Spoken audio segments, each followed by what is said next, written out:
But then a lot of people will remember this statement that the presidential candidate made in 2015. Take a listen.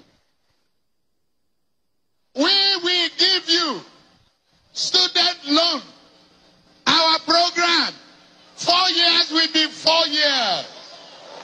You will not extend before 4 years to graduate the university. By the time, on your 4th year, you will be taken through that critical part. Senior Advocate, where are the student loans today? That was in 2015. I think the roadmap and the foundation is being laid. Let me tell you why. Because, you see, you also need to ramp up revenues first and make them available for people and for students to tap into that revenue base. And that way we're talking about revenue now, how to ramp up those revenues. Don't forget that when we came in 2015, and this is a significant point I want to make, I want everybody to fact check me as I speak. In 2014, no less a person than Okonjo-Iweala, who was then Minister of Finance, told everyone that we're headed to recession. So it's not we did not give that excuse. It was a PDP government that said at the time they were living that the country was on a downward slide towards recession. And that was in 2013 and 2014. Now, what happened, therefore, was that we came in and met that recession, and then the country slid into recession. But because of the deftness of the handling of the economy, we came out of the recession faster than even the IMF predicted. And also the second recession, we came out faster than they predicted. Then we now met low oil production that dropped to 700,000 barrels per day, at times 600,000 barrels per day, when we should have been on 2.3 million barrels per day.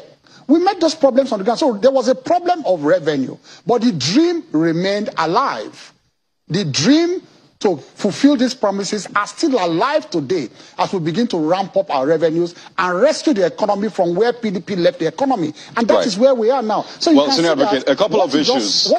The sound bites. Right. The sound bites you just played now shows the... Yes, go ahead. You can land quickly just because of time. You said it shows the... The sound bite you just showed now is a further promotion of our candidate because it shows his consistency of thought. All right, so let's break it down. About it then in 2014. Let's break your response down. Talking about it now too. Right, so let's break your response down. Thoughts. You said that the former Minister of Finance said in 2013 that there was going to be a recession. Your candidate made that statement in 2015 January, being aware of those statements made that Nigeria was getting into recession. Yet he made that promise to thousands of young people, in fact, maybe millions who were listening at that time. So that's on the one hand. So if he made that promise at that time, it's almost 8 years now, no students' loan. What is the assurance, really, that the one he's making now, that in 7 years to come, there will be a reality? And you said that your government meant 700,000 barrels of crude at that time. Well, that is not true, at least according to the OPEC figures. This government was doing, as at May 2015, was doing between 1.6 million and 1.9 million barrels per day. By the end of 2015, production dropped. Go and fact check me. End of 2015, early 20, there was disruption in production in the Niger Delta region. So everybody can fact check me. It dropped. You said it dropped to 700,000, and I'm giving you the figures of what your government meant when you came in. 1.6 million, 1.7 million. In fact, the price of crude at that time, when your candidate said it was at the lowest, was about $60-something. Not at the lowest. The lowest has been $25 in the 20 years that we've seen. So, well, I'm telling you to fact check me that when we came I just did that when you came in, it wasn't $700,000. But you were saying May. You are mentioning May 2015. And I gave you June as well. June was 1.7 million. And I'm telling you that. That's when you came in. If you're not taking May, I'm giving you June. Yes, so June is 1.7 million barrels per day. Yes, yes. When do you plan your budget? When was our first budget planned? Our first budget was the 2016 is budget. Pointedly at the statement you made that you made $700,000 per barrel. Sorry, 700,000 barrels per day. It dropped. No, don't misquote me. When we took over, it dropped to 700,000 because of disruption of production. And I want everybody to fact check you and I. I just did. I just gave you the figures when you came in, but in order not to belabor I'm telling you that the budget, look, listen, the first budget we planned was a 2016 budget. And that 2016 budget was based on $700,000 production. And oil price based on $30-something per barrel. That was the first budget we planned. So that 2015 was not our budget.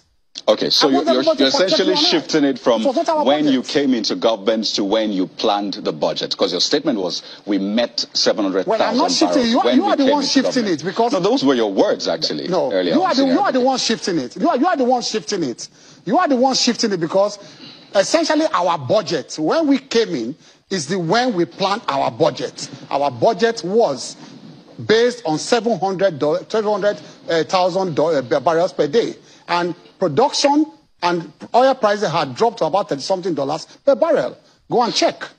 Well, based on the statements you made, I at least gave you the facts on ground. But the point also is that he made that promise then that you would have student loan, and he was specific. I mean, yes. And you listened to him. So if it didn't happen when he promised then in 2015, this is 2022. It looks like it won't even happen anyway. How are we sure that we can hold on to his words this time around? Because we're not talking about a situation where we had laid a foundation to the point where we are going to now have more revenues. And the pathway to have those revenues have been clearly laid. You cannot meet those demands or those expectations without revenues.